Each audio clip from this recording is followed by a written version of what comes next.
मैं कौन हूँ? वह स्थूल शरीर जो 7 धातुओं से बना है, मैं नहीं हूँ। 5 इंद्रियाँ अर्थात श्रवण, स्पर्श, दृष्टि, स्वाद और गंध की इंद्रियाँ जो अपनी अपनी वस्तुओं को पकड़ती हैं, अर्थात ध्वनि, स्पर्श, रंग, स्वाद और गंध, मैं नहीं हूँ।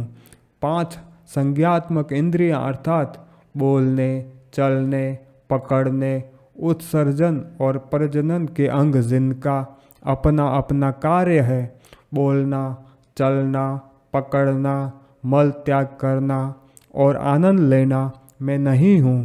5 प्राण आदि जो क्रमश श्वास, प्रश्वास आदि 5 कार्यों को करते हैं, मैं नहीं हूँ। वह मन जो भी सोचता है, वो मैं नहीं हूँ।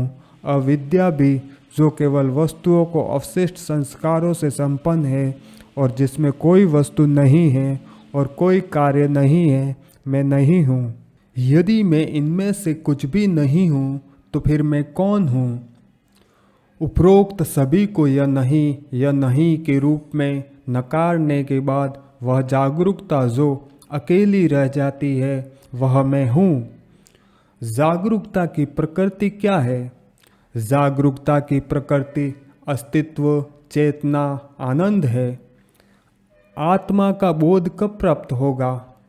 जब यह संसार जो कि दृश्य है दूर हो जाएगा, तब स्वयं की जो कि दृष्टा है अनुभूति होगी। क्या संसार के रहते आत्मा का बोध नहीं होगा? नहीं होगा। क्यों? दृष्टा और दृश्य वस्तु रस्सी और सांप के समान है। जिस प्रकार रस्सी का ज्ञान जो कि आधार है तब तक उत्पन्न नहीं होगा जब तक कि मायावी सर्प का मिथ्या ज्ञान दूर न हो जाए, उसी प्रकार आत्मा का बोध जो कि आधार है तब तक प्राप्त नहीं होगा जब तक कि यह विश्वास नहीं हट जाए कि संसार वास्तविक है। दिखाई देने वाली वस्तु संसार कब हटेगा? जब मन जो सभी अनुभूतियों और सभी कार्यों का कारण है शांत हो जाएगा तो दुनिया गायब हो जाएगी। मन की प्रकृति क्या है? जिसे मन कहा जाता है वह आत्मा में निवास करने वाली एक अद्भुत शक्ति है। यह सभी विचारों को उत्पन्न करने का कारण बनता है। विचारों के अलावा मन नाम की कोई चीज़ नहीं है, अतः विचार मन का स्वभाव है। विचारों के अतिरिक्त संसार नाम की कोई स्वतंत्र सत्ता नहीं है। गहरी नींद में कोई विचार नहीं होते, कोई संसार नहीं होता। जागृत और स्वप्न अवस्था में विचार भी और संसार भी है। जिस प्रकार मकड़ी धागे को अपने से बाहर निकालती है और फिर से उसे अपने में समेट लेती है, उसी प्रकार मन संसार को अपने से बाहर निकालता है और फिर से उसे अपने में समेट लेता है। जब मन आत्मा से बाहर आता है तो संसार प्रकट होता है। इसलिए जब संसार प्रकट होता है तो आत्मा प्रकट नहीं होती, और जब आत्मा प्रकट होती है तो संसार प्रकट नहीं होता। जब कोई लगातार मन की प्रकृति के बारे में पूछताछ करता है तो मन स्वयं अवशेष के रूप में को छोड़ना समाप्त कर देगा। जिसे आत्मा कहा गया है वह आत्मा है। मन सदैव किसी स्थूल वस्तु पर निर्भरता में ही अस्तित्व रहता है। यह अकेला नहीं रह सकता है। मन को ही सूक्ष्म शरीर या आत्मा कहा जाता है। मन की प्रकृति को समझने के लिए जांच का मार्ग क्या है? इस शरीर में जो मैं के रूप में उगता है वह मन है।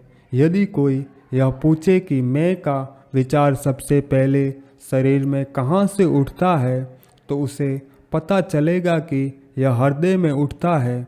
वही मन की उत्पत्ति का स्थान है। यहाँ तक कि अगर कोई लगातार मैं सोचता है तो भी उसे उस स्थान पर ले जाएगा। मन में उठने वाले सभी विचारों में मैं का विचार सबसे पहले आता है। इसके उदय के बाद ही अन्य विचार उत्पन्न होते हैं। पहले व्यक्तिगत सर्वनाम के प्रकट होने के बाद ही दूसरे और तीसरे व्यक्तिगत सर्वनाम प्रकट होते हैं। पहले व्यक्तिगत सर्वनाम के बिना दूसरा और तीसरा नहीं होगा। मन कैसे शांत होगा? मैं कौन हूँ की जिज्ञासा से। विचार मैं कौन हूँ अन्य सभी विचारों को नष्ट कर देगा और जलती हुई चिता को भड़काने वाली लाठी की तरह अंत में स्वयं ही नष्ट हो जाएगा। तब आत्मबोध उत्पन्न होगा। मैं कौन हूँ इस विचार को सदैव धारण करने का साधन क्या है? जब अन्य विचार उठते हैं तो व्यक्ति को उनका पीछा करना चाहिए और पूछना चाहिए वे किसके लिए उठते हैं।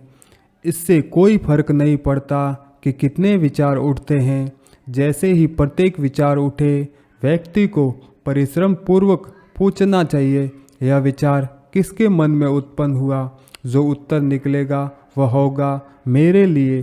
तत्पश्चात यदि कोई पूछता है मैं कौन हूँ तो मन अपने स्रोत पर वापस चला जाएगा और जो विचार उत्पन्न हुआ वह शांत हो जाएगा।